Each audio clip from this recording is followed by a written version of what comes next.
Bradford, England, the 6th of July, 2022, 7:15 p.m. Police officers with West Yorkshire Police had been on the hunt for a high-risk missing person who hadn't been seen since late June. As the hours and days had ticked by, hope was fading that she would be found, safe and well. Investigators were combing through Fitzwilliam Street, which was located next to an area of wasteland where people would often illegally dispose of rubbish. As officers continued their searches, they were told to look for any gaps in the wall that they could look through to see if anything stood out. One officer was able to find a gap and peer through, and something quickly caught his eye. A carpet was wrapped around an object that had been tied together with string. It was surrounded by flies. The string was noticeably clean and new. As they approached, they were hit with a smell that law enforcement recognizes all too well. It was the smell of death. The carpet had boxes of rotten food and rubbish piled on top of it, in an apparent attempt to conceal it. Peeling back the carpet, they were met with a scene that many of us can scarcely begin to imagine.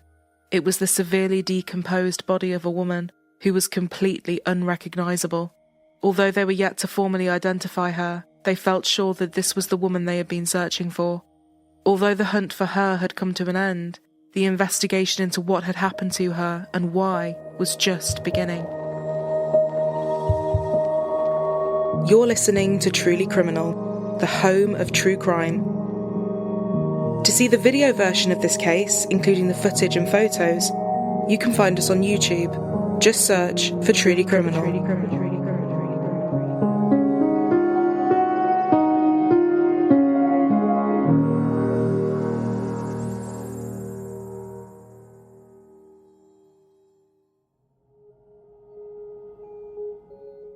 Today's case takes us to Bradford, England, home to 20-year-old Somaiya Begum. Somaiya was a bright, hard-working young woman who was a biomedical science student at Leeds Beckett University. She also worked part-time as a carer for the elderly and disabled. It was a job she loved. She posted to social media saying, "I was not sure what path to take, as I have no prior experience in care, but since joining I'm having the time of my life. The management are so supportive and encouraging. Overall, I'm ecstatic to be a part of this team." Somaiya was someone who kept to herself and was described by neighbours as being quiet, but she excelled at university. She passed her first year with excellent marks and displayed a fantastic set of academic skills and a great dedication to her studies. Finally, after years of turmoil, things appeared to be on the up for her. Somaiya was from a large but very fractured family that had been torn apart by a feud that had been going on for years. At the age of 16, Somaiya had gone to the police. She had been promised to someone in marriage by her parents. It was someone she didn't want to marry, one of her cousins in Pakistan. Her father, Yasin, had threatened her with violence if she didn't agree to it, so she made the immensely brave decision to go to the authorities. A forced marriage protection order was taken out on the 7th of September 2020. This applied to her and her siblings. A forced marriage protection order can stop someone from being forced to enter into a marriage or from being taken out of the country. It can also help return someone to the United Kingdom if they have been taken abroad. Following this, all of the children were removed from the home. She then moved into a house on Binney Street with her paternal grandmother and her uncle Dawood Khan. Moving out and living at 32 Binney Street gave Somaiya the freedom and independence she wanted, now that she was away from Yasin. She could eat what she wanted, dress in the clothes that she liked, see her friends as she pleased, and watch what she wanted on television. One of her relatives would later say that she had actually been homeschooled for several years and forbidden from going to university. Living here meant she was also free to continue her education. The 25th of June, 2022. Somaiya had been on a late shift at work and was captured on CCTV walking home at 4 minutes past midnight.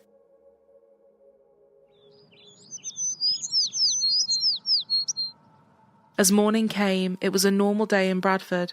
At 3:35 p.m, Somaiya sent a message to one of her closest friends. The friend later replied at 4:40 p.m, sending Somaiya a video of rain out of the window. She sent the message on WhatsApp, but it didn't deliver. Her friend didn't think too much of it, believing that maybe Somaiya's phone battery had died.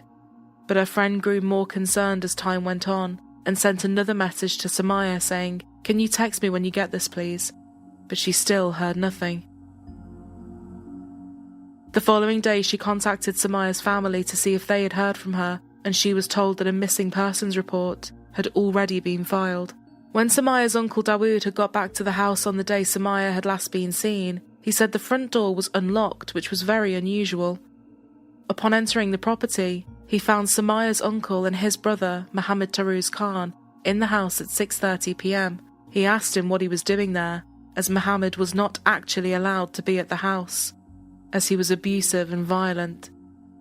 Mohammed had a long criminal record and several convictions. He had been convicted on June 23, 2016 of battery against his own daughter after he had used a knife to threaten her, saying he would chop her up, as he had found out that she had been contacting boys. A restraining order had also been taken out in 2016 to prevent Mohammed from having any contact with his mother or going to her house, 32 Binney Street. The hours ticked by, but there was nothing from Somaiya. This was very unusual for her. Whenever she went out, she would always be sure to tell Dawood and her grandmother where she was going and for how long she would be gone. Dawood began calling her and left her a message, as did her aunt, but there was still no response from her.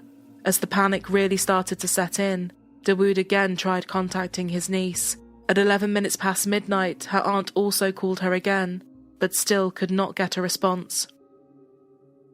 The calls to Somaiya's phone carried on throughout the morning and afternoon. At 1:15 p.m, Dawood reported her as missing to the police. West Yorkshire police attempted to make contact with her and called her phone several times, but just like everyone else, they too got no response, and their calls went straight to voicemail. They also attempted to contact her uncle Mohammed, who had been at the house that day, but he too was not responding. Also that day, officers were out on patrol, and at 5:44 p.m. the message came through that there was a high-risk missing person that they needed to begin looking for. They were asked to go to a shipping container at 1A Cartergate Works, where 53-year-old Mohammed had lived since November 2021. As they arrived at his address, he was hanging his washing out and waved at them as they drove past. The unit he lived in was small and compact, 30 feet long and 9 feet wide, with another unit stacked on top of it. Parked outside was his Mitsubishi space wagon. The officers asked him why he had failed to respond to numerous calls the police had made to him. He said he had just been busy. He also said that he had been to Binney Street the day before to give his mother some fruit, arriving at the house at around 2 p.m. The door was locked, so he had called Somaiya to get her to unlock and open the door for him. He said that Somaiya was not in the living room when he left, and that he didn't see her. As the search for Somaiya continued, the police began tracing the movements of her uncle Mohammed, and after trawling through the surveillance footage, Mohammed was seen on CCTV at 1:52 p.m, arriving on Binney Street on the 25th of June. One of the officers from West Yorkshire Police was tasked with listening to the audio from the CCTV cameras on Binney Street. The officer was able to hear a male voice saying, "Get the f*** out of my face," and then, "I'm coming back." Footsteps and running could be heard, before the man said, "Come back, come here." The female voice could then be heard saying, "Lock the door." This wasn't the only concerning evidence they had found. They had observed Mohammed's car later driving around. He had parked on Mill Lane and removed what appeared to be a large and heavy item from his car, before dragging it away.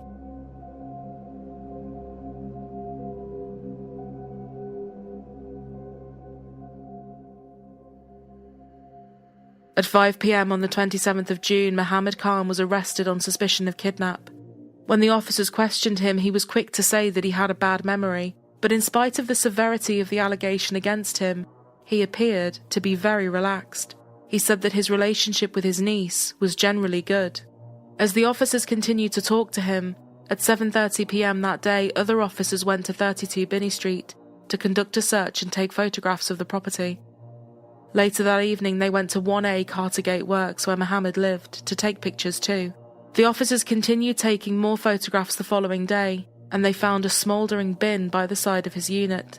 It contained a partially burnt mobile phone, which was taken away to be examined and analysed. It was later found to be Somaiya's. Mohammed was interviewed again on the 28th of June at 14 minutes past midnight at Trafalgar House police station. He was asked again about Somaiya's disappearance, but he provided no answers. The officers asked him if he really wanted to help find his niece. His response? "I've given my statement, and there's no further comment." He was interviewed later again that day at 5:07 p.m. He reiterated he did not know where she was, and his lawyer told him he should make no further comments. The officers asked him about going to Binney Street, despite the restraining order barring him from doing so.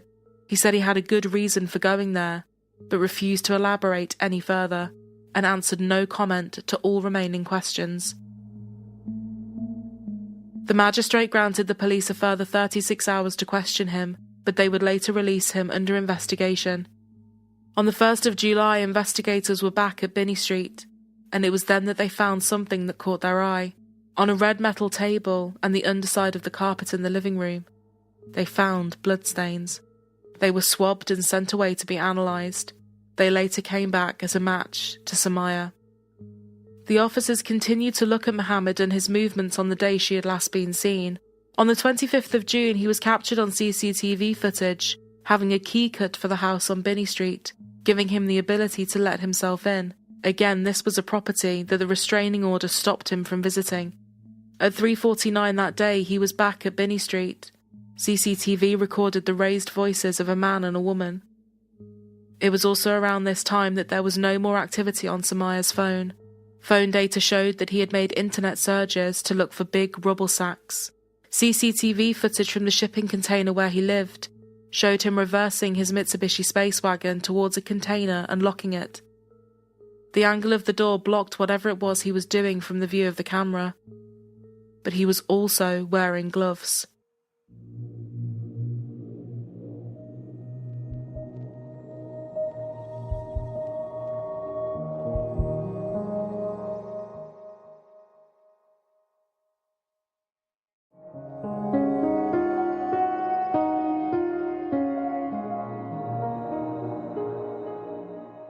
"11 days after she was reported missing, the discovery that people had been dreading was made.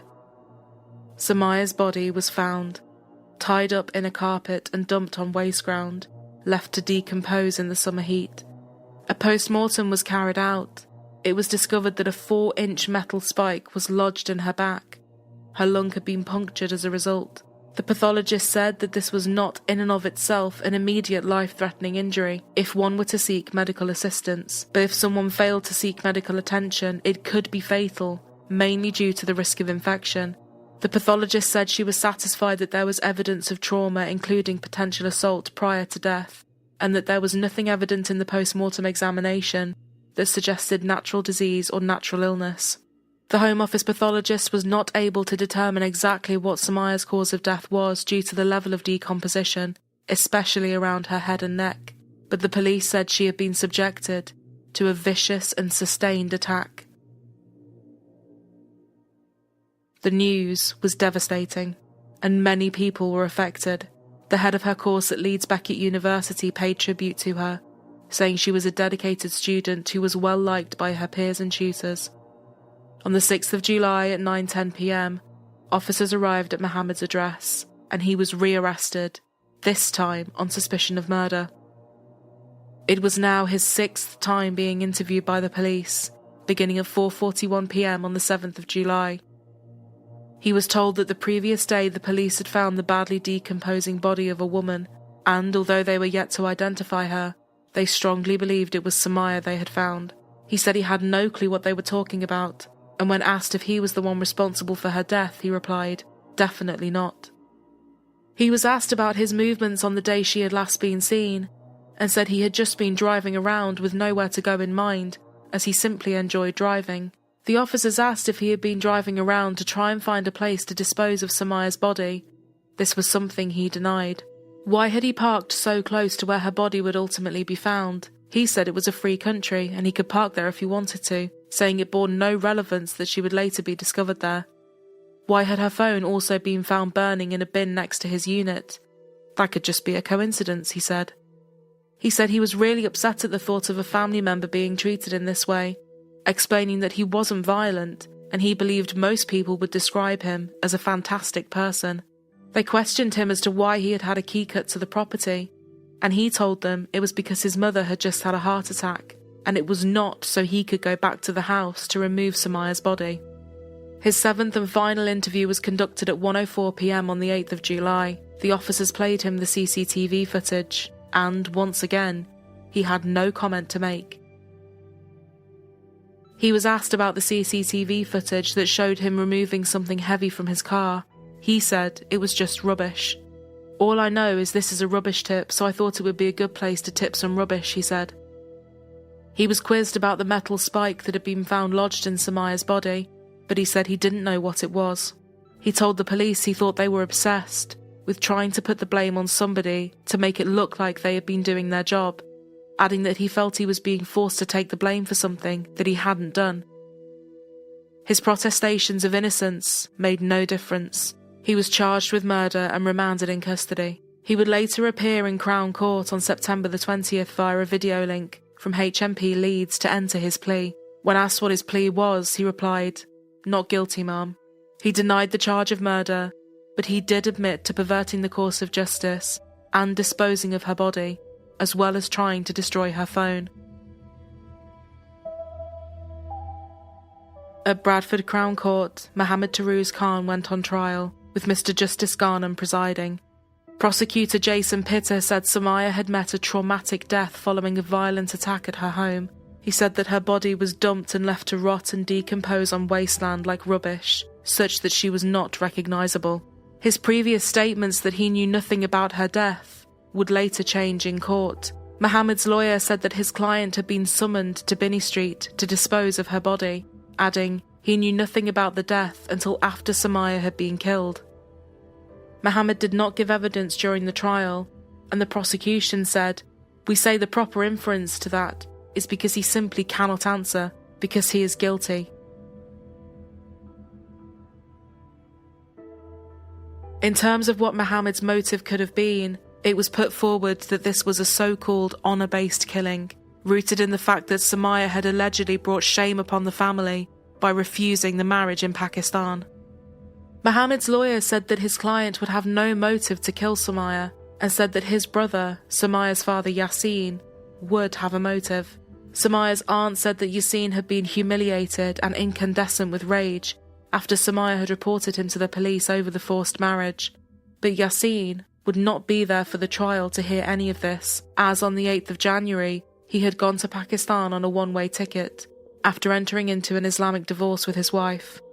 Mohammed's lawyer said, Yasin was completely controlling and cruel to his daughter Somaiya. Her life must have been a living hell, a hell that was created by her father. But the prosecution were fighting back, arguing that Mohammed was not only responsible for disposing of her body, which he now admitted to, they were putting forward their evidence that he had killed her. The CCTV footage, the raised voices on said footage, him having the key cut, and the last communication on her phone. The prosecution said, whilst the prosecution cannot say precisely when Somaiya was killed, you can conclude that something significant had happened around or shortly after that point, because there was no apparent further communication between Somaiya and anyone else after that time. This coincided with her uncle arriving at the house. A detective constable would also testify. He had been in an interview room with Mohammed on the 29th of June. He said that Mohammed asked me what the sentence for someone in his position was. I explained murder could carry a life sentence. He went on to ask what the sentence was for the lesser offence of manslaughter. Again, I explained that that would be determined by a judge, with the facts of the case taken into account. He asked if it was true you only serve half your sentence in prison. I said that would depend on the judge. The prosecutor said these are sophisticated questions for someone who is innocent. They are not questions of an innocent man. They are questions knowing what he had done. With all of the evidence put before them following the 10-day trial, the jury deliberated for 9.5 hours over the course of 3 days. They then reached their verdict. The argument that Mohammed had just disposed of her body and not been responsible for her murder was rejected by the jury. Mohammed Tarouz Khan was found guilty and sentenced to life in prison, with a minimum term of 25 years for the murder of his niece. He was also sentenced to 5 years in prison for perverting the course of justice, which he is to serve concurrently. Cries could be heard from the public gallery as the verdict was read out. He was caught on camera trying to cover up his crime. Mohammed Tourouz Khan seen at a shipping container in Bradford where he'd stored the body of his niece Somaiya overnight. It's here he'd transfer it to his car before driving to a location where he'd dump her. The 20-year-old student, described as vibrant and bright, left beside rubbish. Mr. Justice Garnham said, "It is not possible to identify a motive for this dreadful attack by you. It is pure speculation to consider whether this murder was part of some appalling family agreement. All that matters for present purposes is that the jury have found you guilty of the heinous crime of murder." When considering the aggravating factors in the case, the judge referred to the unlawful, disrespectful disposal of Somaiya's body as one of the most serious aspects, saying, "You showed absolutely no respect for the dead body of your niece." When Mohammed was sentenced, the judge told him he was going to be an old man by the time he could apply for parole. Mohammed Tourouz Khan will be 78 years old when he can apply for parole. For the officers who had investigated, this finally brought some closure to this appalling case. The senior investigating officer, Detective Superintendent Mark Bowes, said, "Her life was cut short by the actions of her uncle, Mohammed Tourouz Khan, who took her life in a vicious and sustained attack at her home address, the place she should have felt safe." Khan's been jailed for life with a minimum term of 25 years for the brutal murder in June last year. It came after Somaiya rejected a forced marriage set up by her father and reported him to police. A court order meant she was staying with her grandmother, the address she vanished from. Days later, she was found dead in wasteland, wrapped in a carpet with a 4-inch metal spike in her back. The judge today said he rejected the idea he should treat this as a so-called honour killing. A charity which helps victims of this type of violence is disappointed in the sentence handed down. Ultimately, it can be a motive that can increase the risk for people. So in terms of the sentencing, we're disappointed to see that that hasn't been reflected, given that there was a forced marriage. But with that said, I think it's really important for statutory agencies that are involved and that were involved in Somaiya's life before she was murdered, that they get that so they can make sure that victims get the right response. Somaiya had been brave to stand up to threats of violence before. Sadly, this time her life was cruelly cut short by a family member meant to protect her. Fatima Patel, a family friend, spoke on behalf of Somaiya's family outside court. She said, "Their emotions are still all over the place. They're still grieving, but there is some kind of closure for them. All they want to do now is live on in Somaiya's memories and unfortunately continue in the grieving process." Following Mohammed's sentence, it was announced that a challenge to it had been made. It was argued that it was unduly lenient and should be increased. This appeal went to the Attorney General, who disagreed and said the sentence was not unduly lenient, and therefore it would not go before the Court of Appeal, and the original sentence would stand. The outpouring of anger and shock following the murder of Somaiya Begum was huge. Neighbours and local residents had been leaving flowers outside of the property, and a local councillor said that the community had been deeply affected by what had happened. Neighbours on Binney Street said that Dawood had been left so traumatised by what had happened to his niece, he was unable to go back to the property following her death.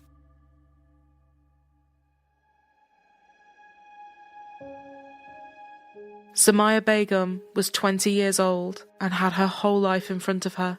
She had shown tremendous courage and bravery in going to the authorities, and had only just found the independence and freedom that she had fought so hard for. Afra Kasim, the CEO and founder of Severa UK, another charity working to end so-called honour-based abuse and violence, explained so eloquently why, in the wake of Somaiya's death, this vital work must continue. The details of Somaiya's death are harrowing. Somaiya was a bright, brave woman who had the right to live freely, without fear.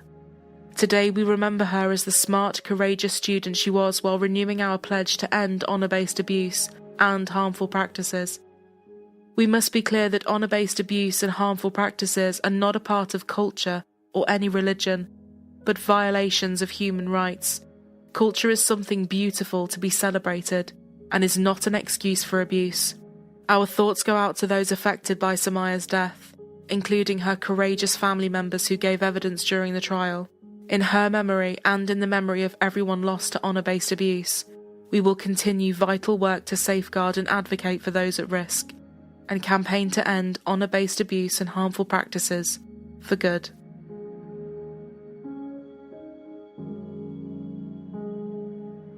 If you've been affected by any of the issues raised in today's case, we have left links to further resources in the description box below.